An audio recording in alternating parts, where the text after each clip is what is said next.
AITA for insisting on getting rid of a sentimental family cradle due to lead paint fears. Okay, Reddit. I really need some outside perspective on this because my husband and his family are making me feel like an ungrateful, paranoid monster, and I'm starting to question my own sanity. My husband, Ben, and I welcomed our first child, a beautiful baby girl named Lily, 5 months ago. We were both first-time parents, and it's been a whirlwind, as anyone with a newborn knows.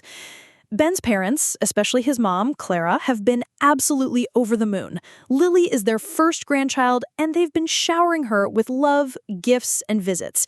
It's been mostly wonderful, truly.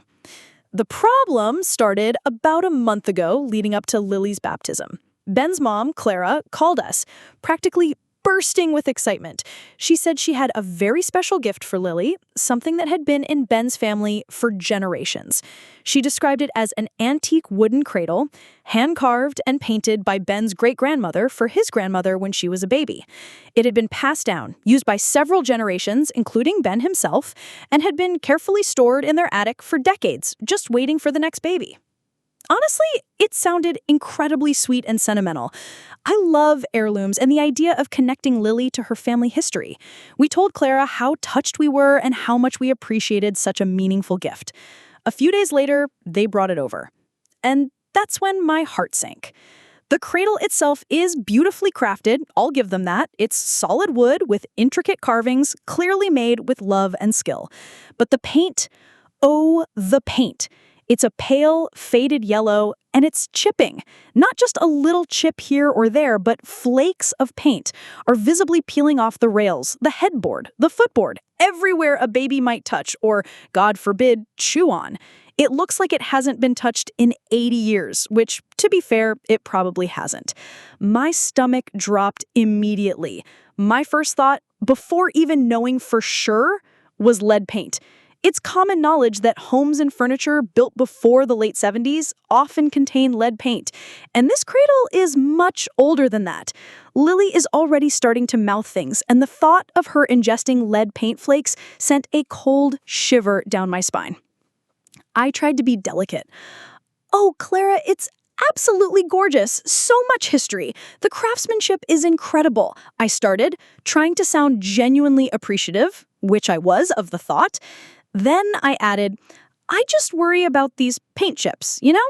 With Lily starting to explore everything with her mouth, we'd probably have to get it completely refinished just to be safe."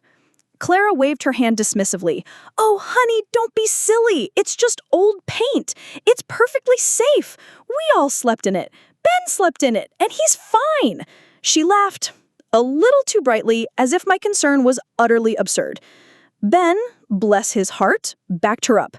"Yeah, babe, it's fine. It's been around forever. We can just sand off the loose bits and put a new coat of paint on it if you're really that worried."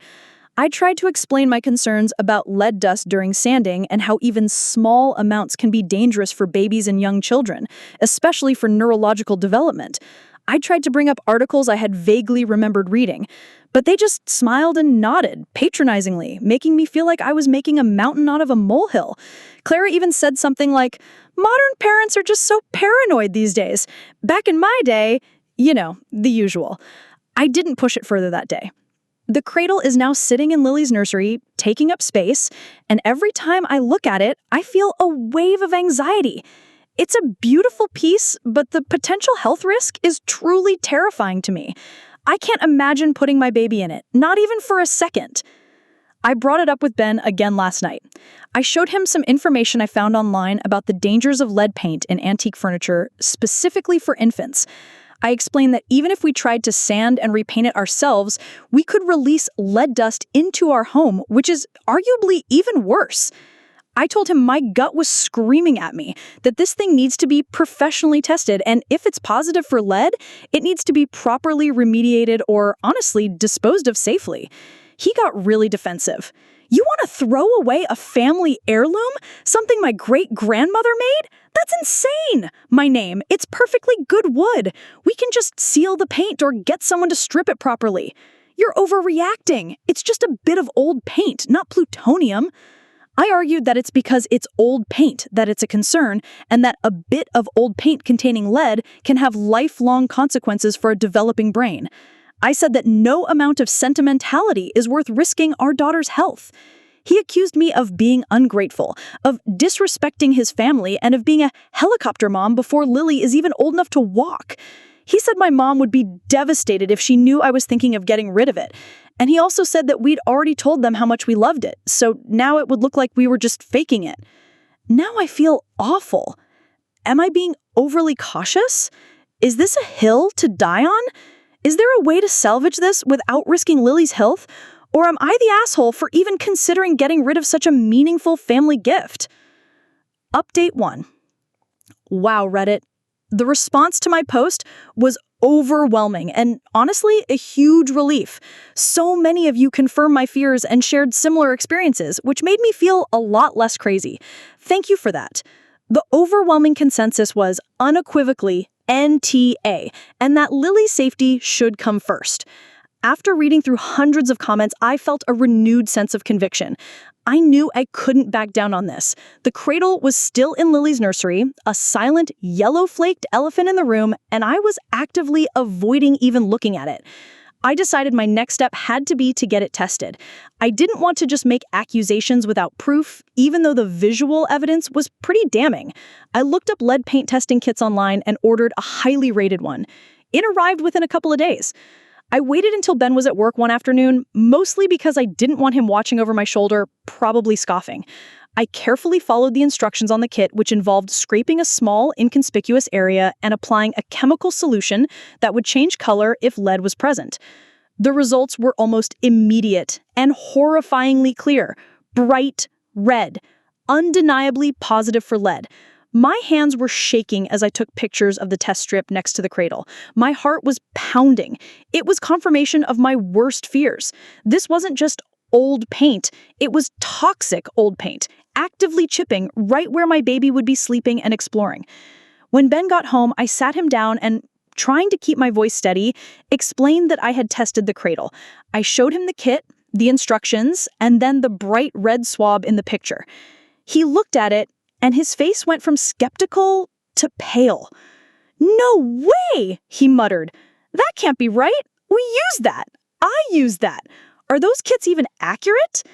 I explained that I had bought a reputable kit and that the color change was pretty definitive. I also gently reminded him that lead poisoning often doesn't show immediate dramatic symptoms, but causes long-term developmental and neurological damage, especially in infants. I brought up that just because we seemed fine didn't mean there weren't subtle impacts or that Lily wouldn't be more susceptible. He got quiet. Very, very quiet. He looked at the cradle, then back at the picture of the test.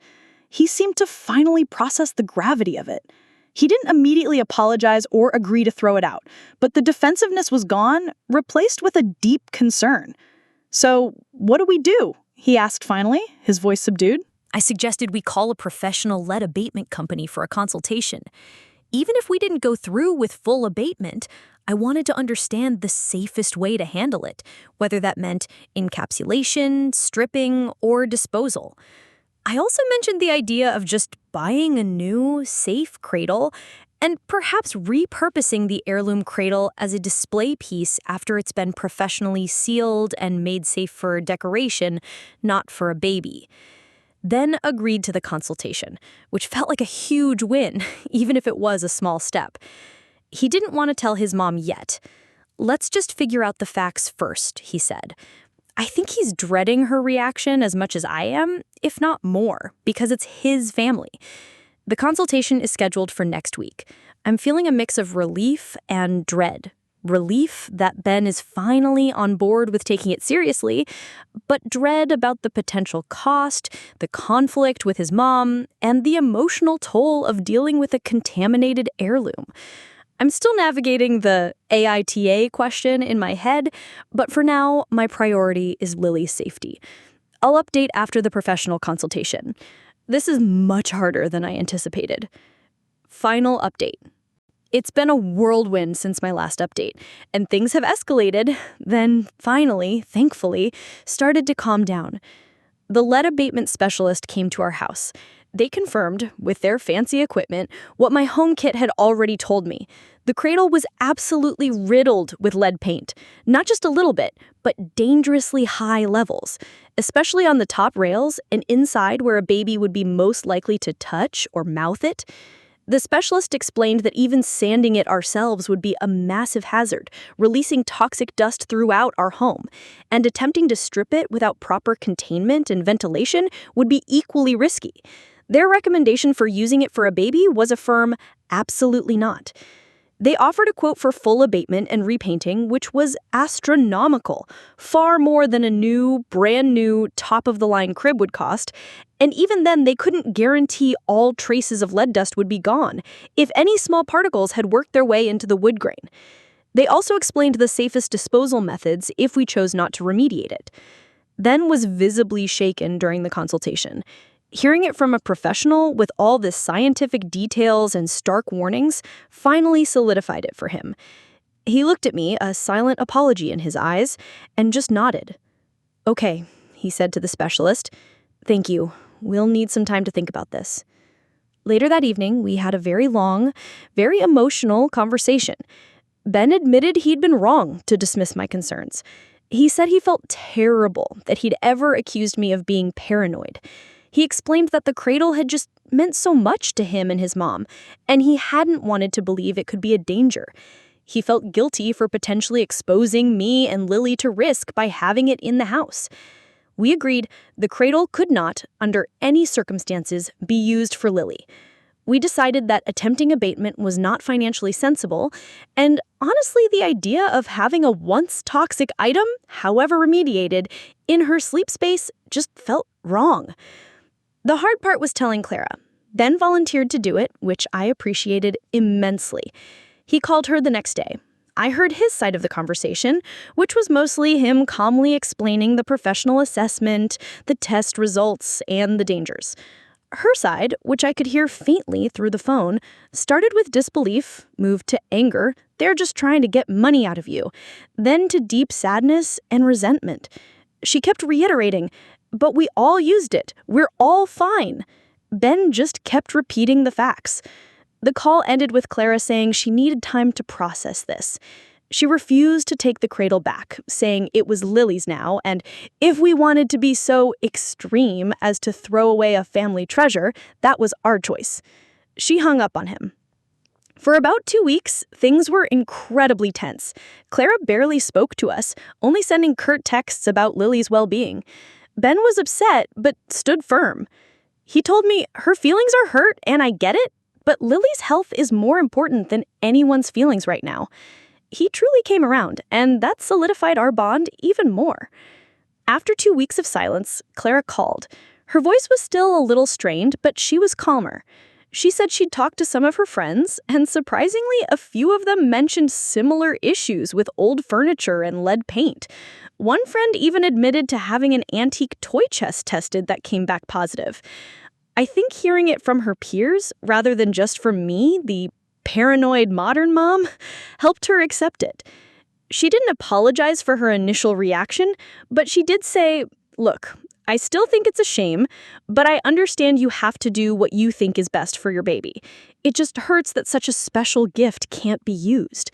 We offered to have it restored as a display piece, professionally stripped and sealed, and then put in their living room, but she declined, saying it was too painful to see it if it couldn't be used for a baby. For now, the cradle is sitting in our garage, safely wrapped, and awaiting proper disposal by a hazardous waste service. We ended up buying a new, beautiful, safe crib for Lily. It's not an heirloom, but it's safe, and that's all that matters. Things are slowly returning to normal with Ben's parents, though there's still a slight coolness from Clara. I think it will take time for her to fully let go of the disappointment and perhaps the feeling that her gift was rejected. So, AITA? Honestly, I still felt a pang of guilt at hurting Clara's feelings, and I hated being the one to deliver bad news about a cherished family item. But knowing Lily is safe and seeing Ben completely on my side makes me realize I absolutely was NTA. Sometimes love means making tough decisions, even if they're unpopular. Lily's safety will always come first.